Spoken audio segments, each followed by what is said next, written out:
करना है कि स्वयं सिद्ध शुद्धात्मा के समय की सिद्धि अपने कलन स्वानुभव के साथ ही वर्तमान है। ये जो बताया जा रहा है कि अपने स्वरूप की स्वानुभव की ध्यान की साध्य की सिद्धि जिसे करनी है उसे कहीं और जाने की भटकने की जरूरत नहीं है। उसे सिर्फ और सिर्फ अपने उपयोग को अपने उपयोग में अपने ज्ञान को अपने ज्ञान में स्थिर करने का ही प्रयास और पुरुषार्थ करना, इतनी ही साधना है। इसलिए स्वयं सिद्ध शुद्धात्मा और उसकी सिद्धि वर्तमान में हर जीव के सत्ता में पड़ी है, वर्तमान में कहीं से लानी नहीं है। और ऐसे उत्पन्न स्वभाव जो अदृष्ट है, अश्रुत है, ऐसे शब्द ब्रह्म उस ध्रुव स्वरूप में ही, ध्रुव स्वरूप के भाव से ही उत्पन्न होगी। कैसे? स्वभाव के लक्ष्य से, ध्रुव स्वरूप के भाव से, उस ज्ञायक भाव से। अर्थात जब पर्याय, जानने रूप पर्याय अपने ज्ञान स्वभाव का आश्रय लेती है, अर्थात पर्याय अपने स्वामी का, अपने गुण का आश्रय लेती है, और यह गुण अनंत गुणों के साथ मिलकर अपना स्वामी ऐसा ध्रुव स्वभाव का आश्रय करती है, तब जाके एक समय में वो स्वानुभूति रूप पर्याय उत्पन्न होती है। ऐसे शुद्ध स्वभाव को अदृष्टपूर्व, अश्रुतपूर्व और अभूतपूर्व कहा है। वह एक समय जो उत्पन्न हुआ है कि मेरा चिदानंद चैतन्य शाह, जो मेरा शुद्ध स्वभाव उत्पन्न है, प्रकट ही है, प्रकट को प्रकट करना, प्राप्त को प्राप्त करना, क्योंकि है परिपूर्ण मेरे भीतर पड़ा हुआ है, केवल ज्ञान स्वभाव मेरे भीतर पड़ा है, बस उसे प्रकट करना है। और प्रकट करने के लिए ये कर्मों रूपी आवरण मुझे रोक नहीं सकते। कर्म बिचारे क्या करें, तो कर्मों का कोई दोष नहीं है, हमारे पुरुषार्थ का दोष है। और स्वयं में प्रकट हो जाए तो अक्षय, अक्षर, स्वर, व्यंजन उसी में उत्पन्न है, और सर्वार्थ सिद्धि और उसका सिद्ध पद भी उसी में है। यह सारे बाहर के सर्वार्थ सिद्धि कहो, सिद्ध पद कहो, ये तो पद है, पर्याय है, और मैं पर्याय से भिन्न हूं, न्यारा हूं, स्वतंत्र हूं, क्योंकि पर्याय एक समय का सत है और मैं त्रिकाल सत हूं। इसलिए उत्पन्न शब्द हित मित परिणित अपने स्वभाव में उत्पन्न ये शब्द, शब्द ब्रह्म, बाहर के शब्दों की बात नहीं हो रही है, क्योंकि यहां पुद्गल की बात तो अपने को अब लेनी ही नहीं है। पुद्गल के परिणाम से, पुद्गल की क्रिया से जीव को कोई लाभ नहीं है। वो सिर्फ आपको एक दिशा निर्देश करने का साधन मात्र है। लाभ तो जब सब कुछ से हटकर अपने स्वभाव का सहारा लेकर उसमें हम रमणता करने का प्रयास करेंगे, तो वो सच्चा शब्द ब्रह्म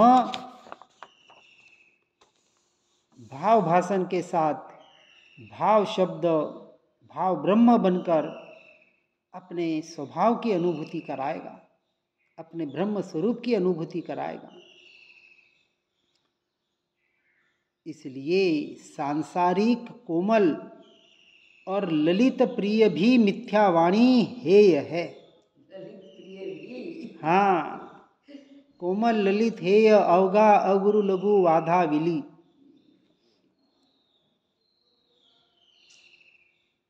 कितना भी मंद कशाई हो, मीठी मीठी वाणी बोलता हो, कहीं द्वेष बुद्धि होती न हो, क्रोध मान माया लोभ की मंदता हो, हित मित प्रिय वचन बोलने वाला हो, ये सारे व्यवहार के कथन मिथ्यावाणी, उसकी महिमा आना सो मिथ्यात्व की महिमा आना। देखो कितने कर्मों को स्वीकार कर रहे हैं, कोई कषाय नहीं। देखो कितना समता भाव, बाहर का समता भाव व्यवहार से भले हो सकता है, निश्चय से तो समता भाव एकमात्र आत्मा का स्वभाव में आना सो समता भाव में आना। भरत चक्रवर्ती 65,000 वर्ष युद्ध कर रहे हैं, अपने सगे भाई बाहुबली पे चक्र छोड़ रहे हैं, तो समता भाव में है कि नहीं? समता भाव में। बाहर से परिणाम कर्मों के उदय दिख रहे विपरीत, चारित्र का विषय। उस समय जब चक्र छोड़ रहे हैं, हाँ, कर रहे हैं, उस समय तो उनके भाव अलग है, उस समय भाव अलग हैं, लेकिन श्रद्धान में क्या पड़ा है उस समय भी? तो जो श्रद्धान में है सो समता भाव। बाहर से दिख रहा है कषाय, वो भी तीव्र कषाय। वही तो बता रहे ना, पंचेंद्रिय जीवों की हत्या, सगे भाई को मारने का भाव, तीव्र कषाय, तीव्र क्रोध। फिर भी कहा क्या? भीतर श्रद्धान के आधार पर, स्मृति में पड़ा हुआ, प्रतीति में पड़ा, श्रद्धान में प्रतीति में पड़ा है ना। भले दृष्टि नहीं है अभी वहां, दृष्टि तो वहां नहीं, क्योंकि यहाँ अभी चारित्र मोह का उदय काम कर रहा है। वहां दृष्टि होगी तो युद्ध नहीं कर पाएंगे। फिर भी शायिक समकीति को समतामय जीवन नहीं होगा तो और किसको होगा? ये समता प्रकट नहीं है, कोई बात नहीं, लेकिन जैसे ही वो कर्म का उदय खत्म हुआ, भीतर फट से आने में देर नहीं लगती। अपने जैसे इतना विचार चिंतन नहीं करना पड़ता शायिक समकीति को। अभी श्रेणिक महाराजा नरक में कितनी आतापना, कितना कष्ट सहन कर रहे हैं, हाँ, उदय का काम कर रहा है, मैं तो मुझ में हूं, ये वहां भी जागृति है। श्रद्धान में टंकोत्कीर्ण पड़ा हुआ है। अरे तो नियम से केवल ज्ञान के पहले शायिक समकीत आता है, तो आएगी ना, तो अपनी भी आएगी ना। तो उपशमिक आ गई तो शायिक आने में अब टाइम नहीं है, सीधी सी बात है। इसलिए कहा मुक्ति का स्वभाव उत्पन्न हुआ, मेरा सूक्ष्म ज्ञान रमण स्वभाव उत्पन्न हुआ। अब अपन भावार्थ ही लेंगे, सूत्र का अर्थ ही बता रहे डायरेक्ट सीधा कि मेरा सूक्ष्म ज्ञान रमण स्वभाव, ये तो मेरा स्वभाव है। हर क्षण में अपने ज्ञान स्वभाव की ही रमणता कर रहा हूं अभी भी, बस मेरा वहां उपयोग नहीं है, वहां अभी दृष्टि स्थिर नहीं हो पा रही है। तो इसी की तो साधना करनी है, वही तो हमारा साध्य है, तो करो। इस प्रकार कार्य सिद्धि तिलक संपन्न हुआ। कौन सा तिलक महोत्सव? ये बाहर का नहीं। बाहर के तिलक महोत्सव 4-4 घंटे करो, यहाँ तो अंतर मुहूर्त में वो तिलक महोत्सव पूरा हो जाता है। कौन सा? सम्यक दर्शन से लेकर केवल ज्ञान तक का वो तिलक महोत्सव है। तो समझना कि वास्तविक महोत्सव मनाया। इसलिए इस बात को यथार्थ रूप से निश्चय की अपेक्षा से और निश्चय के लक्ष्य वाला व्यवहार, अब समझना व्यवहार कौन सा? ये बाहर का व्यवहाराभास है, जनरंजन मनरंजन कलरंजन को पुष्ट करने वाले हैं। हमें इससे बचना है। करे तो करें, करने वाले जो भी करें, न उसका हमें तिरस्कार करना है, निषेध भी नहीं, ठीक है, तत्समय की योग्यता। हर चीज के ज्ञाता दृष्टा रहो और हर चीज के ज्ञाता दृष्टा के समय अपने स्वभाव के ज्ञाता दृष्टा रहो, पर का भी नहीं, क्योंकि मैं पर का भी ज्ञाता दृष्टा हूं ही नहीं तो रहूं क्यों। ये भी बहिराभास। ये उत्कृष्ट साधक के लक्षण हम समझने का प्रयास कर रहे हैं, जो हमें करना है, जो मुझे करना है। इस लोक व्यवहार से हमें बचना है। सच्चा मुमुक्षु होगा तो वहां से बचेगा और वहां से खिसक जाएगा, या रहना पड़े तो अपने में रहेगा। बस जो हो रहा है सो हो रहा है, होने दो, तत्समय की योग्यता। इससे मुझे क्या, एनाथी मारे शू, गुजराती शब्द आता है। तो इससे सर्वार्थ सिद्धि, केवल ज्ञान, मोक्ष, ये सब कुछ एक समय में प्रकट होगा, अपने ही भीतर, बाहर नहीं। और ऐसे समय का मुक्ति प्रसाद हमें प्राप्त होगा। कौन सा प्रसाद? ये खोपरे का प्रसाद नहीं, ये चंदन का तिलक, ये तो व्यवहार, ठीक है, ओके, अपनी जगह व्यवहार से बताया गया है। यहाँ तो उस मुक्ति का प्रसाद प्राप्त करना है, उस मुक्ति का तिलक लगाना है, वो शीतल चंदन, वो शीतल स्वभाव जो मेरे समय में है, मुझ आत्मा में है, मुझ में ही है। इसलिए आगे बता रहे हैं कि सुख से सिद्ध ध्रुव पद को यह आत्मा प्राप्त होगा। इस प्रकार से हमारा तिलक 72 का है। अब तिलक हो गया, अपना तिलक करना है कि नहीं? उन्होंने कर लिया, उनकी जय जयकार करके अपना तिलक नहीं होगा। अपना तो अपना काम करने से होगा। बाहर के वाद विवादों से, बाहर के परिणामों से, बाहर की क्रियाओं से, बाहर के जयकारों के गुंजन से। इसलिए कहा, वास्तविक देव गुरु शास्त्र की भी सच्ची महिमा सम्यक दृष्टि को ही होती है। सुना पड़ा नहीं, नमस्कार चमत्कार देख के नहीं लोगों को महिमा आती है, ऐसा चमत्कार हुआ और ऐसा हुआ। ठीक है, होते हैं चमत्कार, महापुरुषों के नहीं होंगे तो क्या एरे गेरे के होंगे क्या? लेकिन महिमा किसकी आनी चाहिए? जब कहा कि समोसरण की महिमा और प्रत्यक्ष परमात्मा की महिमा भी पर की ओर ले जाने वाली है, तो इन कहाँ महिमा और नमस्कार चमत्कारों में अटके हैं। उन्होंने ध्रुव स्वभाव को कैसे देखा? एक ही लक्ष्य, ये रिद्धियां सिद्धियां नवनिधियां, ये जो कुछ, ये सारे धूल है, धूल।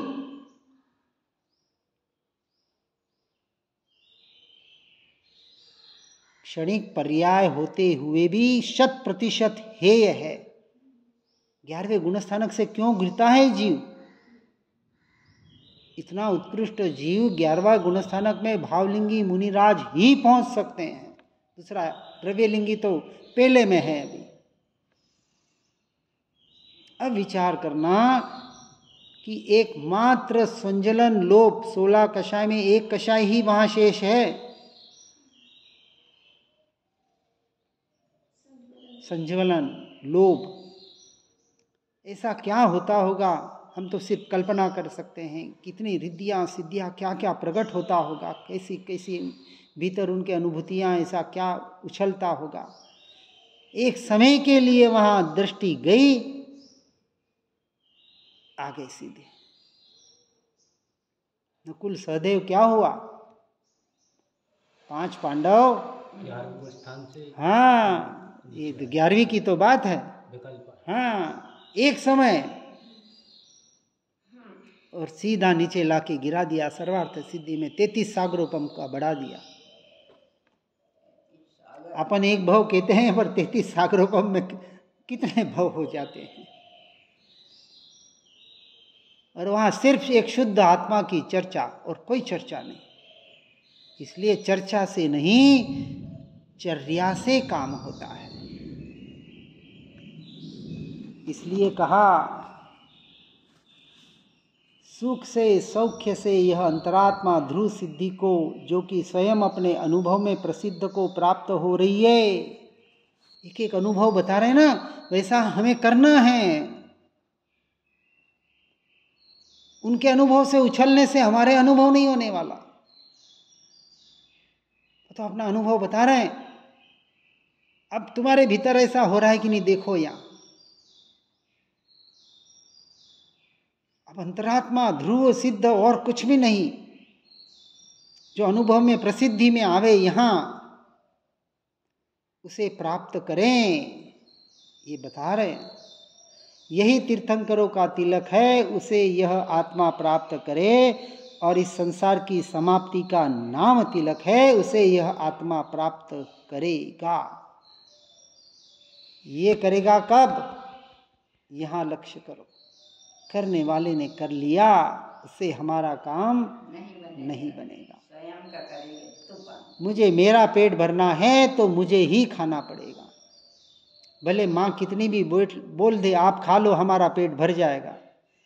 पत्नी माता उनके भाव होते हैं, आप खा लो, इसलिए सबके अंत में खाते हैं, वो उनके भाव हैं। तो कहने से पेट थोड़ी भरा, उनको भी 2 रोटी तो डालनी ही पड़ेगी। शरीर चलेगा कैसे? कहना अलग है और करना अलग है। इसलिए जय जयकार तो तब होगी जब यह स्वभाव में ध्रुव स्वभाव का